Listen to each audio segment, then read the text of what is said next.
Wide open to the mystic. You know, it's interesting, if you ask yourself to name the great religions of the world, what continent's always left out? Sub-Saharan Africa, the tacit assumption being that people there had no religious faith. Well, of course they did. And voodoo's not a black magic cult. It's simply a full word from Dahomey, which means spirit or God.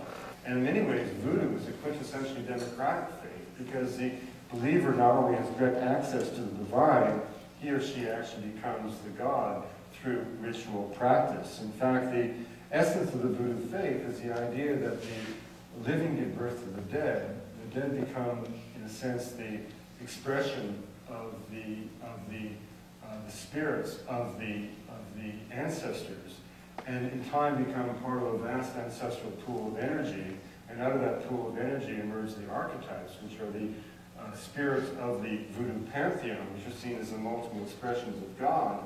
But in this quintessentially democratic faith, the dead must be made to serve the living. To serve the living, they must become manifest. And to become manifest, they must respond to the summons of the priest or priestess to momentarily displace the soul of the living. So for that brief shining moment, human being and God become one and the same.